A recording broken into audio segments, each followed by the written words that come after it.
Jälle mina siin, aga seekord siis jutustan viimast korda, et Teesklementeili oli hästi ilus öö, saime hästi palju pilte teha ja kõik pildistatud materjal on seal. Tegelikult nagu kuupäeva järgi näete, siis on selle aasta märtsis pärit, et kahtlustasin, et nii juhtub, nii et siis varustasin ennast natukene ette. Aga jah, kui kellelgi on mingisugust oma materjali, mida tahaksin ka nokitseda, küsimusi küsida selle kohta, siis võib suht vabalt tulla, et seekord otseselt nagu slaide ettekannet ei tule, et ma teen sellised põhilised pilditöötluse sammud läbi, seletan, mis eri variandid on, miks ma mingisuguseid asju teen.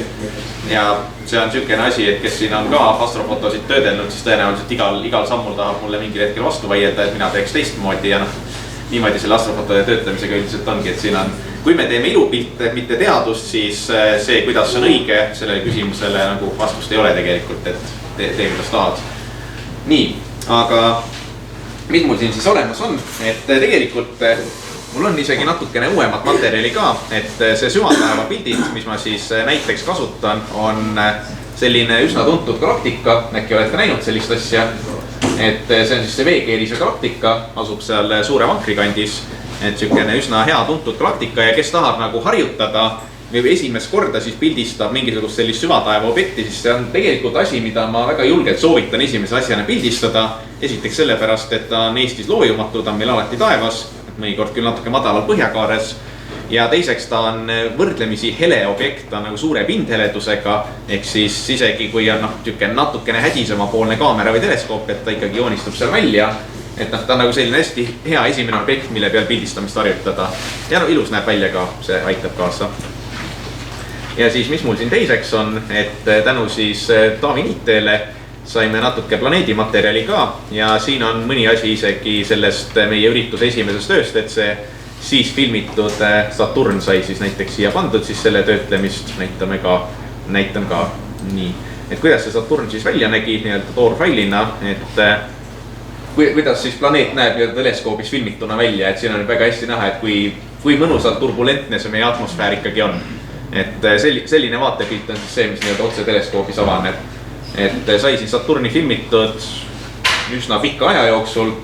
Seda ajalist asja ei tasu sen vaadata, ma ei ole kindel, mis see kaadrisagedus oli, et see ei pruugi seda praegu õige kaadrisagedusega mängida, aga mis sai filmitud 5000 kaadrit seda Saturni, et vaatame siis, mis sealt kokku liites saab.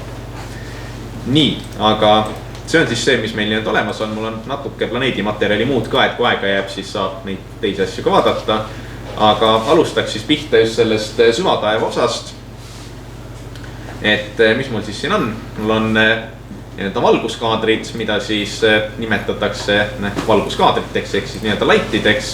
Mul on neid siin tüütud tekstifailid ka nendega kaasas, mis teeb nende loendamise veits keeruliseks.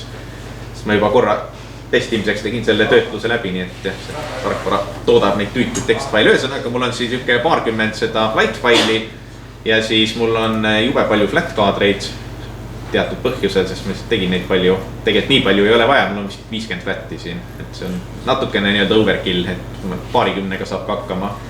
Ja siis, nagu ma eile rääkisin, siis ma ei tee igal ööl siis neid pimevoolu ja eelpingekaadreid, et need on mul eelnevalt tehtud ja mu teleskoop ja see süsteem on piisavalt stabiilne, et ma võin neid rahulikult taaskasutada mingi suht tuimalt kuude kaupa, et seal ei muutu väga palju. Et need on mul siis eelnevalt olemas ja mina teen põhilise oma töötluse sellises ägedas tarkvaras, mis on Deep Sky Stacker. Et see on niisugune hästi basic taeva stackimine, selline süvataeva asjade stackimise tarkvara. Selles mõttes basic, et ta on esiteks tasuta, nagu näha siis sponsoreerida muidugi saab, aga olemuselt on ta tasuta ja siis ta ei ole just mingi ülipaljude võimalustega ja natukene kiiksudega ka, aga ta on niisugune vana levinud tarkvara, et uued ägedamad on ka olemas, näiteks PixInsight, mida ma olen mõelnud mõnda aega, et peaks õppima hakkama, aga ma ei ole selleni kunagi jõudnud veel. Et seda siin on inimesi, kes seda kasutavad, nii et need võivad sellest rääkida, aga kogu asja protsessi või siis põhimõtted saab tegelikult siin väga ilusti ära näidata, et kõigepealt siis viskame talle ette pildifailid, et tarkvara tahab teada, et mis failid on mis, sest igasugustel põhjustel parem on need lihtsalt ette öelda nii. Pildifailid, pimekaadrid, neid on mul ainult üks. Nii, viskame siis selle eelpinge ka siia juurde. Ja siin nüüd tulebki välja see, et miks ma eile ei tahtnud tegelikult neist, oleks peaaegu selle jutuni jõudnud, aga ei tahtnud sellest pikemalt rääkida, sest siin on sükene väike keerukus, et seda nii-öelda töötlusprotsessi on võimalik teha, panen tasavälja kaadrid ka siia juurde. Nii, et neid töötlusprotsessi on tegelikult võimalik teha kahe loogikaga, et siin on sükest huvitavad asjad nagu dark flatid. Ja kui neid kasutada, siis tegelikult ei ole seda eelpinget või biast vaja. Ja kuidas see loogika siis käib, et variant 1, kuidas siis tehakse, võib-olla siuke vanem klassikaline variant on see, kuidas seda töötlusalgoritmi tehakse, on see, et meil on siis valguskaadrid, pimekaadrid, tasaväli, see peab niikuinii olema ja siis meil on eelpinge ehk siis need biased. Ja põhimõtteliselt seda valguskaadrit töödeldakse siis niimoodi, et kõigepealt põhimõtteliselt sealt siis lahutatakse maha see bias ja siis eelpinge, aga asi on selles, et neil pimevoolukaadritel tegelikult see bias sisaldub sees juba automaatselt, sest see sisaldubki automaatselt igas kaadris sees, mida selle kaameraga teed. Et tegelikult justkui ei ole seda vaja seal. Ja teine variant olekski just see, et sa teed ka pimekaadreid, mitte ainult selle säriajaga, mis sa teed oma valguskaadreid, et siis sealt see pimevool maha lahutada, vaid kui sa teed flat kaadreid, siis sa teed neile ka samasuguse säriajaga pimekaadrid. Ja siis sa lahutad need pimekaadrid maha sealt tasavälja kaadrist, sest sul tegelikult eraldi seda eelpinge kaadrit justkui ei ole üldse vaja. Et see on kaks erinevat sellist töötlusloogikat, et ma antud juhul kasutan seda vana hea loogikat selle eelpingega, aga on ka teine variant. Nii, said nad siia kõik sisse laetud, nii. Tšekime selle nimekirja ära ja siis tuleb, selles tarkvaras vähemalt tuleb siis nii-öelda need pildid ära registreerida ja niisugune huvitav asi, et need pildid, et neid saaks korralikult kokku liita, siis tuleb nad omavahel ära joondada, sest nii hästi, kui me ka selle teleskoobi mehaanikaga ei üritaks teda ideaalseks ajada, siis paraku natukene see pilt ikkagi liigub seal, et natukene see kaader võib liikuda seal. Et siis tähtede järgi, et siin on automaatne algoritm sees, mis siis tuvastab tähed ja siis nende tähtede asukohtade järgi siis nii-öelda joondatakse see pilt kokku. Et põhimõtteliselt me liidaks seda valgussignaali mitte niimoodi nagu kaadrid tulid, sest siis läheb see asi liikuma, et liidaks ikkagi õigesse kohta seda asja. Ja nii, et siin on sükene äge slaider, et kui tundlik sellele tähetuvastusele siis olla, mingi paarkümmend tähti on tegelikult täitsa hea, kui ma panen selle jube tundlikuks, siis lihtsalt ei tuvasta enam tähti. See sõltub hästi palju konkreetsest kaamerast, millised need pildid on, mis müratase on, et see on täitsa süke kõhutunde järgi paika pandav asi. Nii, ja siis vaatame ise ka, et ega ma siin mingisugust jama kokku ei keera. Ma tavaliselt ei räägi valjusti selle ajal, kui ma pilditöötlust teen, nii et on täiesti võimalik, et ma räägin ühte ja teen teist asja ja keeran mingit jura kokku. Ja nüüd on siis esimene moment, kus saab siis küsimusi küsida, sest arvutil läheb natukene aega. Põhiliselt, mida ta siis teeb, on hetkel liidab ta meil neid tasavälja kaadreid kokku, ehk siis toodab neid nii-öelda master kaadreid, et samamoodi mul on need eelpinged ja pimevoolud on mul juba nii-öelda masteriks kokku toodetud, sest ma taas kasutan neid kogu aeg. Et nendega ei ole probleemi, aga flat kaadrid samamoodi, et 50 kaadrit, mis mul siin on, tuleb nii-öelda kokku liita selleks, et nende mürataset ka siis vähendada. Nii, kohutavalt kaua vist ei lähe, 10-14 sekundit veel. Et jah, küsimusi siis lihtsalt tulistage vahele igasugu küsimusi.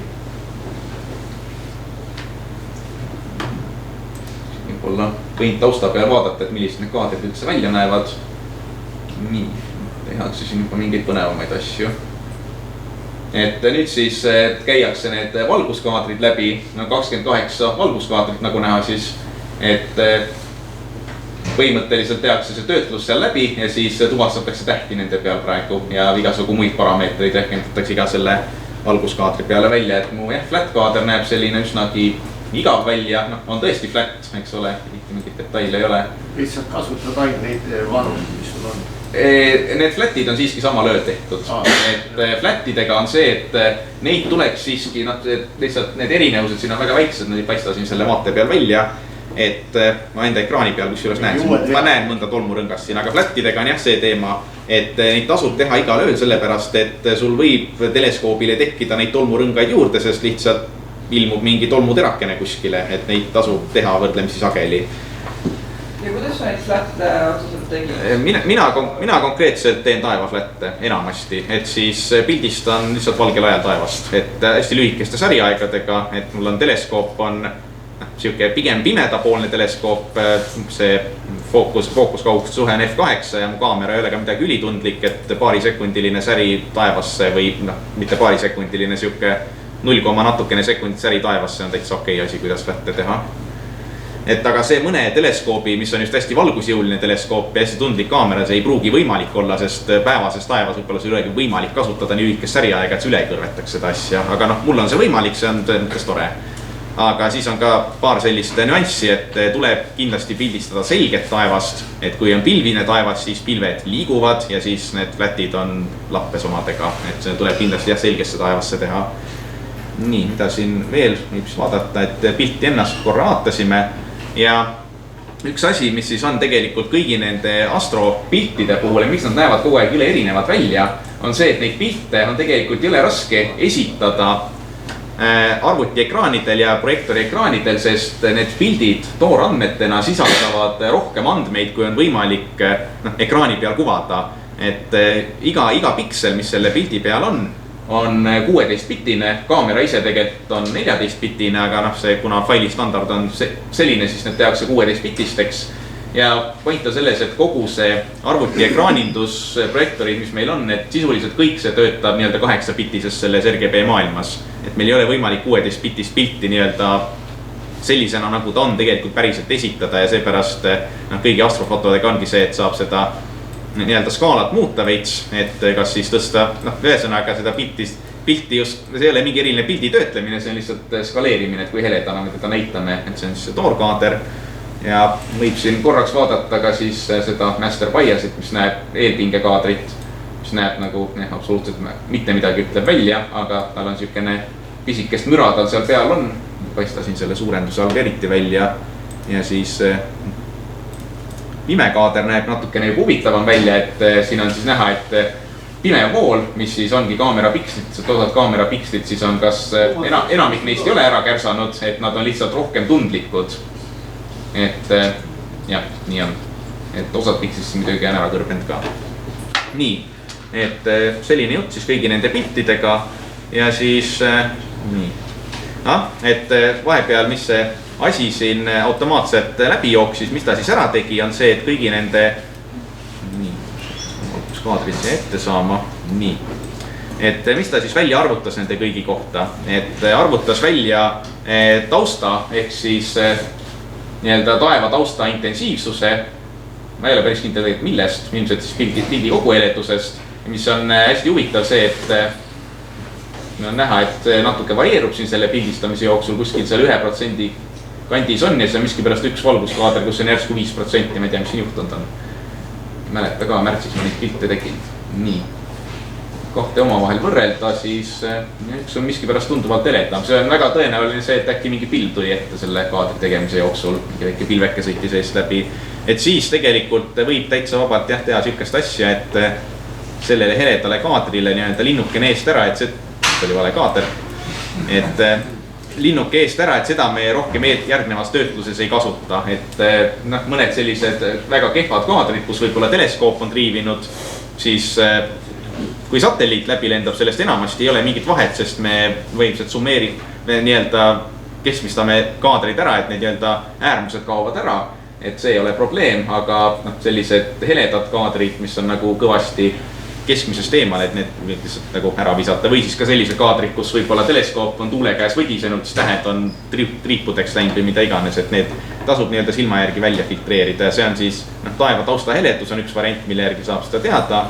Teine parameeter on ka see, et iga kaadri peal, kui mitu tähte tuvastati, kõik siin kuskil 30-40 kandis tundub suht okei, stabiilne. Tähe kujutise suurus, see äge lühend on siis full width at half maximum, ehk siis tähe kujutise pool, Tõnis suudab selle välja öelda, mis pool kõrgusel. Jah, et täislaius pool kõrgusel selles mõttes, et põhimõtteliselt see kirjeldab seda, et kui suur see tähekujutis on ja see ühik on siin pikslites enamasti. et see tasub vaadata, kas see on nagu stabiilne, et näitab välja, kas võib-olla teleskoop on võdisenud, et jällegi suht nagu stabiilne kuskil 6-7 piksli kandis, apertuuri näiteks mitte midagi ja siin näeb kaadrite nii-öelda põhiinfot ka, et mis võimendusega tehtud on, mis säriajad on, kõik mul on 5-minutilised pildid. Ja siis, õige huvitav, et mis säriajad ma flatid tegin, et see on 10 sekundiga tehtud flatid, et päevasesse või siis voidiku taevasse. Nii, ja nende parameetrite peal, mis siin siis on, et see taeva heledus, tähtede arv, tähekujutise suurus, arvutab see programm välja ka siukese huvitava asja, mis siis on nagu justkui pildi kvaliteet, mis nende järgi sortida äkki seda isegi, et see on siuke asi, et aitab võib-olla otsustamisel, aga võib-olla siis ka, et nagu madalama kvaliteediga asjad on siis justkui nagu kehvemad kaadrid, et võiks võib-olla välja visata. Aga ei tasu pimesi uskuda, et tasub ikka neid kaadreid nii-öelda ise ka vaadata, et mis nad siis on, et minu arust ei ole neil enamikel kaadritel mitte midagi häda. Et peale selle ühe, mis oli miskipärast väga heleda taustaga, et ma arvan, et jääb nii. Nii, et see asi on nüüd siis ära tehtud. Ühtlasi meil on, et tegelikult need nii-öelda tähed on kokku loendatud, nende koordinaadid on ka siis iga kaadri peale siin nii-öelda taustal välja arvutatud, aga peab ikkagi eraldi kliki tegema, et arvuta nüüd need offsetid välja ja siis see tarkvara ongi siin välja rehkendanud. Ta võtab, mis kõige parema kaadri võtab nii-öelda nullpunktiks, et ja siis iga kaadri kohta me näemegi, et kui palju ta siis nii-öelda nihkes on, 5 pikslit nihkes, 6 pikslit ühele poole nihkes või 0, mis iganes. Ja siis väike pöördenurk on ka, et need pöördenurgad enamasti on väga väiksed, et jah. Nii. Ja siis üks, mis ma enne välja võtsin, see siis ei arvutata, et seda me kasutasin. Et nüüd on siis põhimõtteliselt meil ka see info välja arvutatud olemas, et kuidas need kaadrid omavahel nii-öelda kokku joonduvad. Nii, ja siis see põhiline äge nupp, et stackime selle asja ära. Siin on jälle hunnik põnevaid seadeid. Nii, mis on enamasti sellised väga tarkvara spetsiifilised, nii et kui keegi kasutab PixInsight'i, siis neist seadetest, mis siin näiteks on, ei ole nagu PixInsight'i puhul eriti kasu. Et siin vaadata, et see on nii tore tarkvara, et ta isegi soovitab sulle vahepeal asju, et kui sa kasutad mingeid pika säriga asju, siis tee selliseid asju. Nii, ma ei kasuta kitsasriba filtreid ja üks siis võib-olla sükene oluline asi, et muud seaded on süke nii ja naa, aga üks oluline asi on siis see, et millise meetodiga me lõpuks neid valguskaadreid kokku liidame. Ma siin lihtsalt lihtsustades olen kogu aeg öelnud, et me keskmistame neid, aga see tegelikult ei ole kõige parem variant. Et kui me lihtsalt keskmistame, siis just näiteks mingisugused satelliitide jäljed, mis kaadritesse jäävad, et need siis muutuvad küll nõrgemaks, aga kuna nad on siiski keskmistades olemas, siis nad ikkagi jäävad sinna alles. Et üks natuke lihtsam variant, aga natuke parem või umbes sama lihtne variant, natuke parem variant on võtta mediaanväärtused, mis siis võtavadki just nii-öelda ekstreemsed väärtused välja, aga siis on olemas ka igasugused nii-öelda natuke keerulisemad viisid, ehk siis keskmistamine niimoodi, et nii-öelda äärmusväärtused visatakse välja ja keskmistatakse seda alles jäävat osa sealt keskelt, et mitte liiga palju sellesse matemaatikasse süveneda, see on tõesti asi, mida lugege ausalt öeldes ise netist, et kasutame seda, mis ta soovitab. Arvan, et see on parem. Ja siis sama ka nende flat-kaadrite kohta, kuna mul on neid hästi palju, teeme need ka ilusamaks. Ja siis on ka siuke värvide küsimus, et kuidas siis neid nii-öelda kokku töödelda, et põhimõtteliselt kas teha, kuna me liidame eri kaadreid kokku, kus üksikute kaadrite värvi tasakaal ei pruugi ka olla päris täpselt samasugune, nagu ta teiste kaadritel on, siis kuidas seda värvi tasakaalu kalibreerida. Et enamasti, see on jällegi kaamera ja teleskoobi spetsiifiline, see mul töötab. Et hästi palju, ma arvan, et kui te kuulete kedagi teist oma astrofotograafia nii-öelda tööloogikast rääkimas, siis hästi palju põhjendatakse asjadega, et mulle meeldib, nii töötab mul. Ja see, et kellelgi teisel ei tööta, on siis tema probleem. Et tuleb ette selliseid asju. Ja siis mõned siukesed iluasjad veel, et kuidas siis pildid ei lange taevas omavahel täpselt kokku, kuidas me siis tahame seda lõpptulemust saada. Praegu panen selle, et siis näeme ka seda, et kui palju see pilt nii-öelda triivinud on selle lõpptulemuse peal. Variant on see, et standard on siis see, et see nii-öelda üks põhikaader ja siis stackitakse selle peale. Mosaiik on see, et kogu pindala, mis kõik kaadrid ära katnud on, et jäävad siis mingid mustad servad kuhugi. Intersection on siis see, et minimaalne või noh, maksimaalne ala, mis siis on kõigis kaadrites olemas, et see siis jääb selleks nii-öelda tulemuseks, et kasutame praegu seda mosaiki ja siis kas siin on midagi veel olulist, vist mitte, ma arvan. Nii, aga siis okei, ja hakkame pihta, ei tohiks ülimalt kaua aega võtta. Minutike. Mis see piltide säri ajab? 5-minutilised pildid on. Kas see sensor on värvisensor? See on värvisensor, jah. Et seepärast see värvitasakaalude seadistus seal üldse olemas on, et kui see oleks monosensor, siis me ei peaks üldse selle pärast muretsema. Et ühesõnaga, kui see oleks nii, siis see oleks üldse hoopis järgmise töötlussammu probleem, et tuleviku minu probleem. Nii, et natuke veel aega, 15 sekundit aega küsimusi küsida. Kui lühikese säri ajaga tahaks kasulikku infot kätte, et teed näiteks 10 korda rohkem pilte, aga 10 korda väiksema säri ajaga?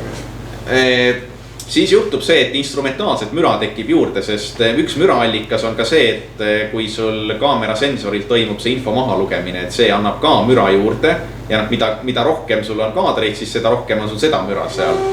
Aga ühesõnaga enamasti siin on nii-öelda väiksed tärnid ja siin on erandid, aga enamasti on vähem pikema säriajaga pilte parem teha.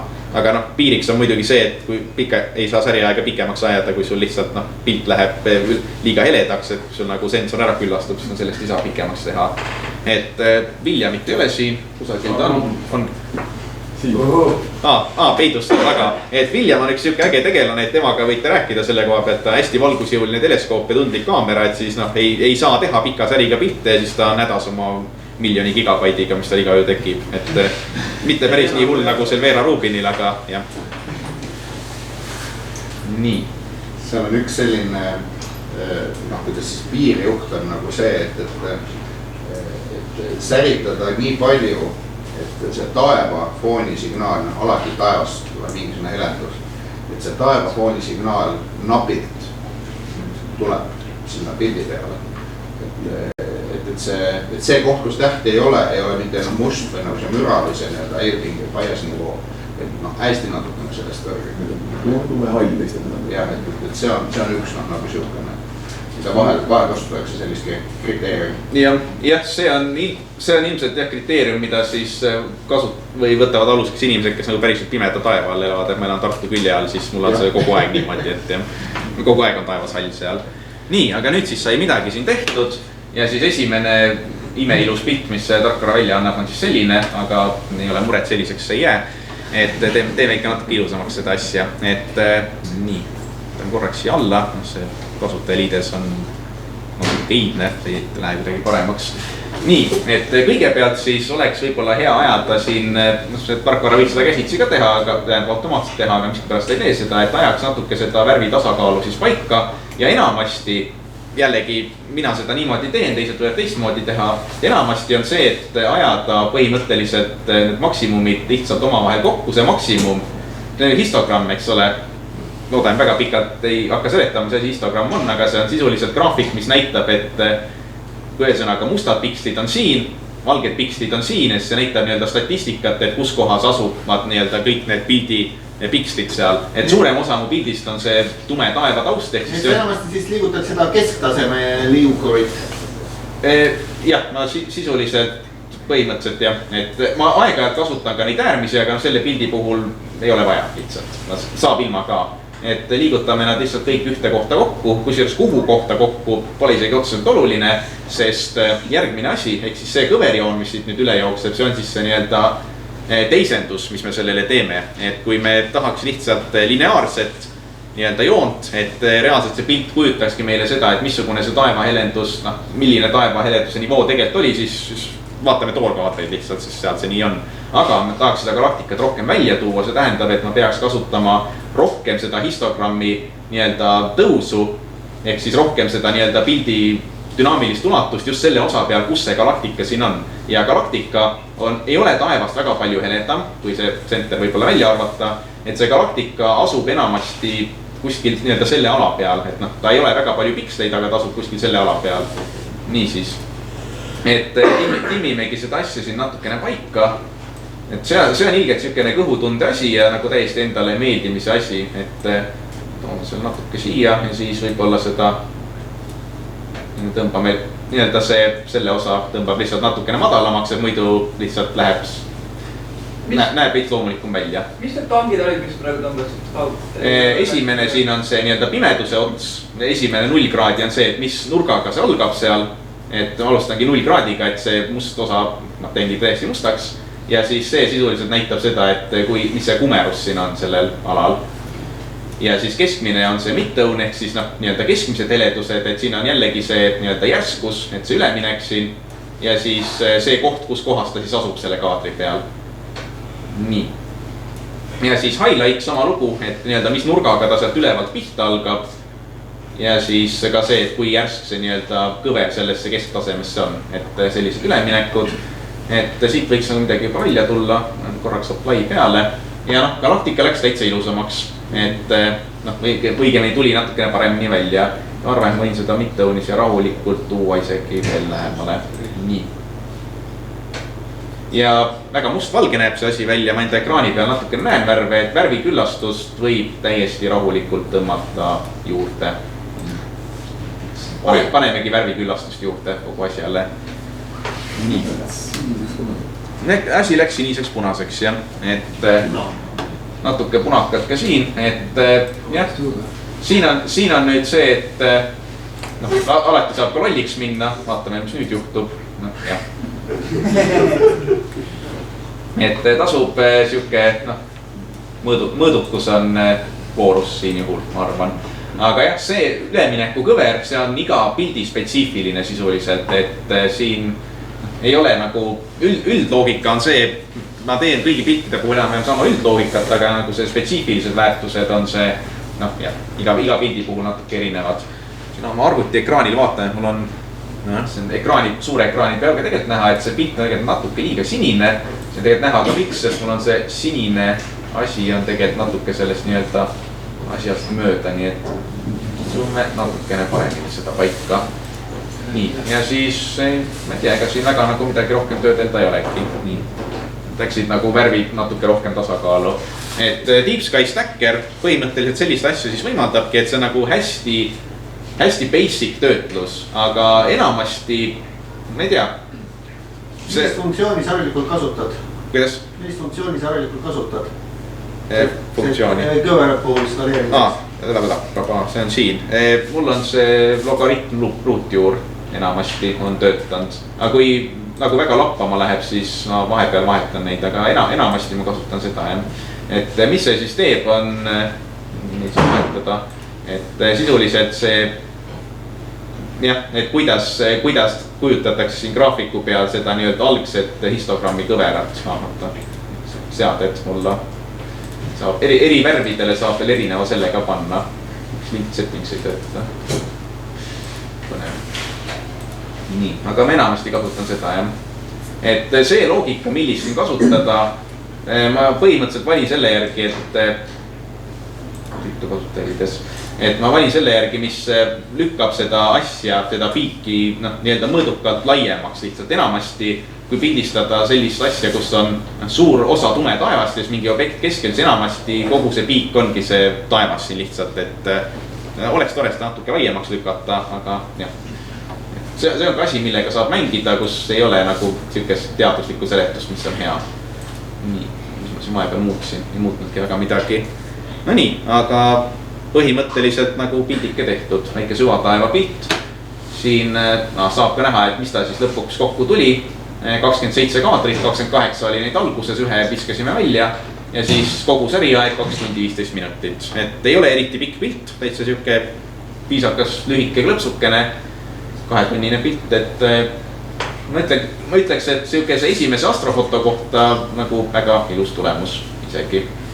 Et kui seda nüüd lähemalt vaadata, siin selle seina pealt ei paista eriti hästi välja, aga see tegelikult on näha, et see on mõtlemisi lühikese ajaga tehtud pilt, et siin galaktika peal paistab välja, et nii-öelda müratase on tegelikult täiesti nähtav veel pildi peal. Aga selle nii-öelda ära likvideerimiseks tegelikult ainuke füüsikaliselt mõistlik lahendus ongi see, et tuleb rohkem säriaega kasutada ja siis rohkem ära keskmistada. Aga kes siin PixInsight'i kasutavad, siis saab igasugu ägedate tööriistadega seda nii-öelda müra ära ka likvideerida sealt, mis jah, füüsika seisukohast võib-olla ei ole ja nagu ausa pilditöötluse koha pealt võib-olla ei ole nagu kõige nagu mõistlikum asi, mida teha, aga noh, annab ilusamaid pilte. Ja kuna me siin teadust ei tee, siis antud juhul on nagu kõik päris fine. Nii, ja põhimõtteliselt, kuna siin Deep Sky Stackeris ei saa tegelikult väga palju nii-öelda ilusti pilti töödelda, et siis mida ma vahepeal teen, ongi see, et see nagu esialgne kõverate töötlus siin ära teha ja siis salvestame selle konkreetse, kus sa oled, salvesta faili.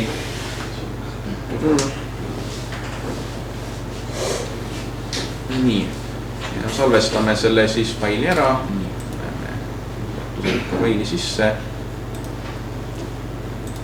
Nii, ja põhimõtteliselt siit saab siis välja sellise üsna tavalise TIFF-faili, mida siis oskavad avada enamasti kõik sellised ägedad fototöötluse programmid, näiteks kõige tavalisem Photoshop. Et põhimõtteliselt kellel see olemas on, et ei pea Photoshopi kasutama, võib kasutada Gimpi, mida iganes, et seal on enamasti need nii-öelda kõveratega mängimise tööriistad, värvilevelid, kõik muud sellised asjad, et need on enamasti neis nii-öelda suurtes töötlusprogrammides on nagu natukene võimekamad ja inimesed on rohkem harjunud nendega mängima. Et ma ei kavatse siin otseselt midagi sellega teha, et aga siin on nüüd võimalik natuke mingite kõverate heledustasemete asjadega mängida, aga see on juba sügavalt nagu inimeste isiklik eelistus, et milline see pilt võiks välja näha. Et mina isiklikult eelistan neid pilte just võimalikult vähe töödelduna ja nii kind of loomulikuna, et ma üritan pilte pigem vähe töödelda kui palju. See on isiklik eelistus lihtsalt. Nii, okei.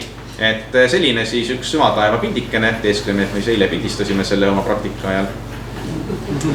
Aga mida siis tegelikult eile sai tehtud, on siis see, et üleeile sai siis planeete filmitud ja kell on juba nii palju, et päris mitut ei jõua siin enam läbi teha.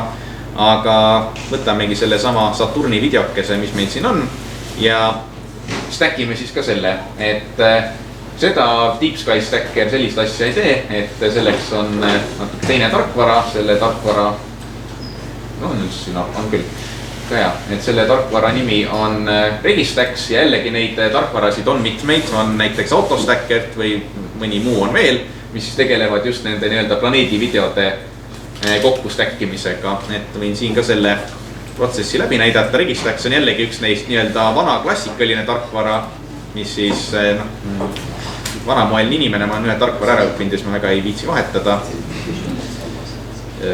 Kust ta on?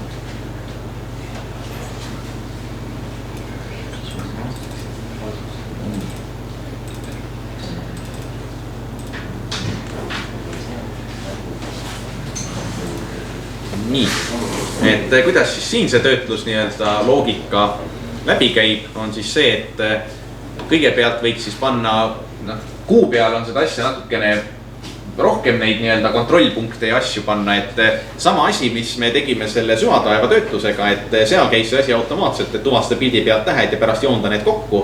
Aga planeetide ja kuu puhul on tihti see, et need nii-öelda pinnavormid ja asjad on natuke nii keeruliste kujudega, et neid on väga raske nii-öelda automaatselt tuvastada mingitel tarkvaradel ja siis mõnikord saavad sellega hakkama, aga tihti tuleb lihtsalt käsitsi panna ja siin see on niisugune asi, mida teha kogemuse pealt enam-vähem, et panna lihtsalt mõned kontrollpunktid, et need tasub panna sellistesse kohtadesse, mis on nii-öelda algoritmi mõttes nagu hästi tuvastatavad, et see punkt ei saa siit riivima minna, et nagu siia ei ole mõtet punkti panna, sest see koht pildis näeb välja samasugune nagu see koht, et siis ongi sisuliselt need rõnga otsad ainult, et siin ei ole ühtegi paremat kohta.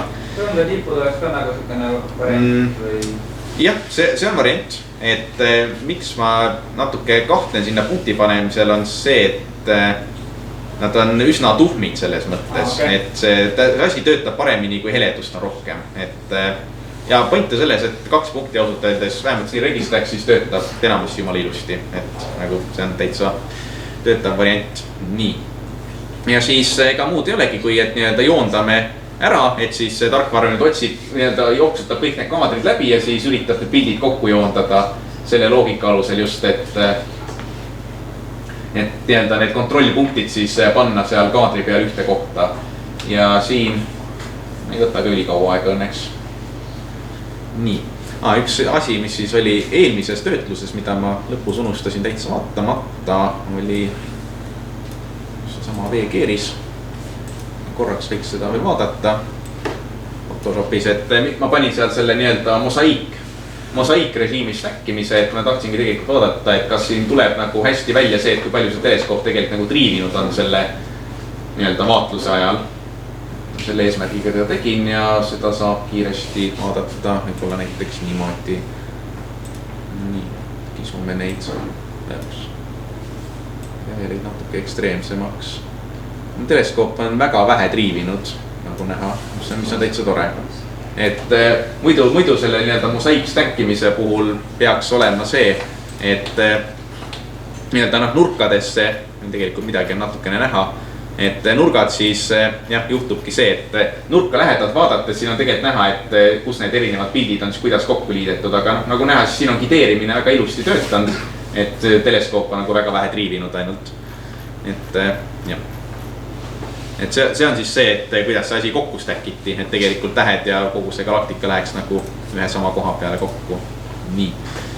See registacks võiks valmis olla tänaseks, praeguseks. Nii. Ja siit saab siis sihukese huvitava kõverjoone tulemuseks. See on põhimõtteliselt mingi...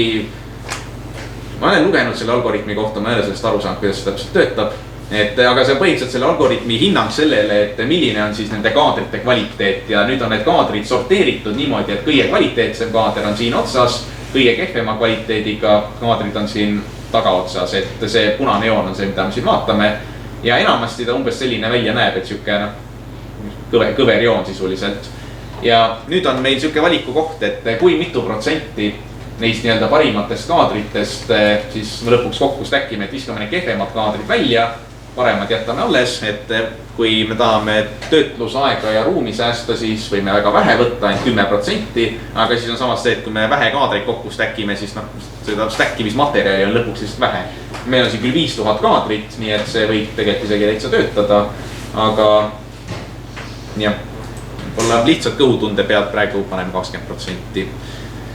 Nii, et 20% siis parimatest kaadritest piirame ära, rakendame selle valiku sinna ja siis ongi, et stackime selle asja ära. Siin on kohutavalt palju igasuguseid seadeid, millest kui ma igast ühest hakkaks rääkima, siis näiteks poolte kohta ma ei tea väga palju ja kui ma igast ühest hakkaks rääkima, siis me istume homme hommikuni siin. Nii et see on jälle natukene selline asi, et saab tarkvara kasutusjuhendit kodus lugeda. Nii, ja juba saigi see stack valmis. Nii siis, ja siis lähme järgmise sammu juurde, mis on siis selle pildi teravustamine. Et natukene huvitav sihukene anomaalia on siia peale tekkinud, seda vahepeal juhtub. Tihti aitab selle vastu see, kui stackida mingisugune teistsugune nii-öelda protsent kokku. Ka vaatame äkki selle teravustamise käigus läheb natukene paremaks. Mingisugused eelvalikud siin ka olemas, aga kas need hoopis teistsuguse teleskoobi puhul, et kas need töötavad. Et ne ei pruugi üldse töötada. See isegi ei näe kõige kohutavam välja. Et see on põhimõtteliselt asi, et kui pildistada konstantselt ühe kaameraga, ühe teleskoobiga, siis võib siukseid eelvalikuid teha, aga kui siis nagu varustust muuta, seda fookuskaugust asju muuta, siis asjad muutuvad. Ühesõnaga kogu töötlus ise käib siin ja see on siis see äge nii-öelda waveletide kaupa teravustamine, mille kohta jällegi saab netist igasugu põnevat kirjandust lugeda, et kuidas see siis täpsemalt käib, aga põhimõtteliselt see on see, et tee kõhutunde järgi. Et mis sulle endale meeldib, et erineva nii-öelda mastaabiga asju teravustada, udustada, et saab nii-öelda detailiselt välja tuua. Õnneks see kahtlane värvi anomaalia ei torka nüüd pärast teravustamist silma väga. Et jah. Rõngal nagu paistab aura olevat.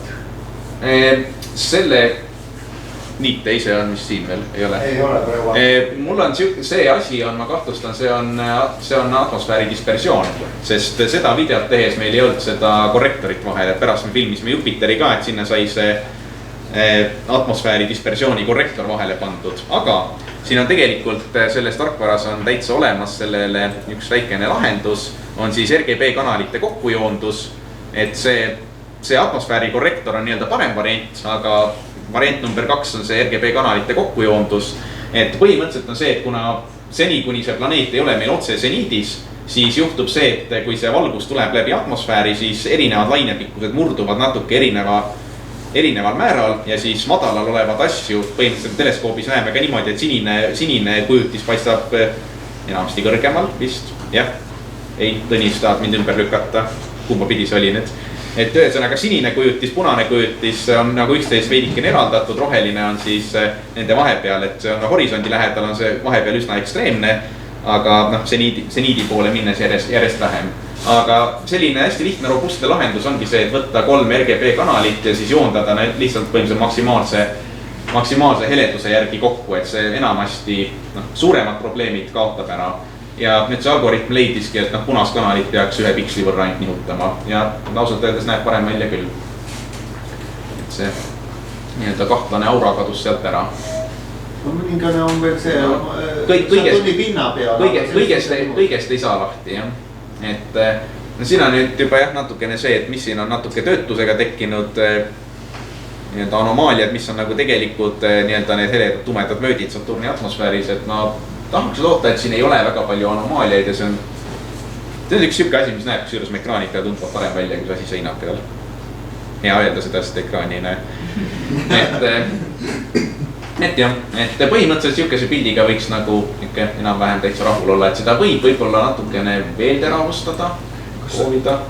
Kas sa näitaks sellist katset, et kui sa ei pane mitte 20%, vaid 10%, sest seal nagu tundus, et see nii-öelda see 10% summeeritud pilte oli kohe alguses oluliselt parem. Okei, ma võin seda teha. Et siin on jah üsna lihtne, et saab sakus tagasi pinna ja... Jah, võtame, me võime seda täitsa omalt proovida, et võtamegi 10. Mis näitab ka kohe seda seal... Vist nüüd enam ei näita. Tuleb vist uuesti registreerida.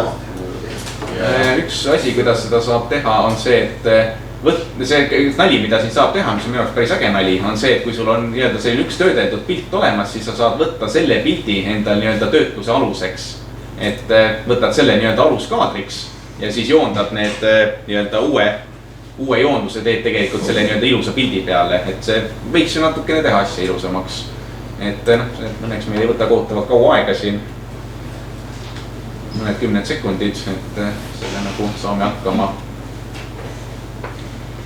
Vaatame, kas see 10% teeb asja ilusamaks. Ega selles mõttes see on viimane asi, mida mul oli nii-öelda plaanis näidata, nii et põhimõtteliselt võib küsimuste vooruga ka juba pihta hakata. Ning jah, nagu siin Ahto vahepeal mainis, et kes on siin nagu hiljem tulnud, hiljem kogu üritusega liitunud, et see on siis nii-öelda viimane koolitusetapp asjast, mis algas 2 päeva tagasi selle tutvustusega, et mis asi üldse on teleskoop. Ja et kui kellelgi on nagu palju rohkem algtaseme küsimusi, siis võib täiesti vabalt küsida, ma olen siin kogu aeg olemas ja kogu see tehnika, mida ma olen siin ka vahepeal tutvustes kasutan, kõik mitte, aga suur osa sellest on endiselt siin veel olemas, et kui on nagu konkreetsete teleskoopide kohta, ma nägin jah, et kui on konkreetsete teleskoopide kohta küsimusi, siis saab ka küsida ja okei, jätamegi 10%, nii, piirame ära, vaatame, mis juhtuma hakkab. Ja ma praegu seda küll ei tee, aga üks variant veel, mida saab vahepeal kasutada, kui siis on hästi väikesed planeedi kujutised, antud juhul see on päris suur kujutis, et ta on juba optiliselt üsna suureks suurendatud, aga väikeste kujutiste puhul saab teha sihukest ägedat asja nagu trissling, mis siis teeb sisuliselt seda, et see skaleerib kogu pildi selliseks, kõik kaadrid skaleerib selliseks, et ühest pikslist saab 2x2 pikslit ja siis nende kokku liitmine, põhimõtteliselt me liidame niikuinii ju neid piksleid vahepeal natuke komakohtadega kokku, et see vahepeal parandab detailsust, et vahepeal aitab kaasa, aga nii ja lõpptulemus on see, et sul on 2 korda suurema resolutsiooniga pilt. Aga antud juhul see on juba üsna suureks skaleeritud nii-öelda optiliselt, et siin ma ei näe väga põhjust seda teha. Ja see üldiselt 4-kordistab ka töötlusaja või isegi rohkem. Nii, okei, vaatame siis, kas ta sai ilusa. Ja, üsna sarnane mu meelest, võib-olla on natuke ilusam isegi, jah. Seda pärvi seda on seal keskel ei ole vist väga enam peal. Ja minu meelest, kas ei ole, seal on sellest rõngast vasakul pool on see pilvevööt on kuidagi, see serv on nagu sükene. No siin jah, see rõngas oleks nagu näiteks planeedile sisse lõikaks või midagi. Okay. hästi kitsas rõngas ses suhtes, et see on jah sihuke optiline lahutus mängib siin juba natukene rolli, et aga jah, on siis planeedi vari siin rõnga peal, paistab siit nurga tagant natukene, et no mõni aeg tagasi oli ju rõngas minu täitsa nähtamatu. jah, see terve planeet oli ühtlasi selle nähtamatu paraku, aga see oleks muidu päris äge vaatepilt olnud. aga jah, taaskord natukene jälle minu isiklik eelistus see, et mulle meeldib natukene leebemalt töödeldud pilt rohkem kui üle töödeldud, nii et nagu valida, siis ma pigem sellist asja ei rakendaks, et pigem mõõdukalt. Midagi sellist näeb natuke loomulikum välja ja siin on jah natuke üks asi see, et mida ma ekraanil näen ja mida seal projektor näitab, et see on natukene huvitav. Väga suurt vahet ei ole, aga ekraanil on justkui detaile nagu veidi rohkem. Okei, aga süvataevasse üle käidud planeedid ka, et need ongi nagu sellised kaks põhilist nagu fundamentaalset viisi, kuidas me taevakehasid nagu nende materjali siis töötleme, et siis süvataevas on hästi pika säriga tehtud pildid, mida me siis mingi laias laastus keskmistame kokku, aga tegelikult teeme seda veits keerulisema matemaatikaga. Ja siis planeetide puhul, kus meil on valgust enamasti palju, saame kasutada lühikest säriaega ja sisuliselt filmida, et seal siis me saame detaile teravustada juurde veel nende hästi paljude kaadrite pealt, et süvataeva puhul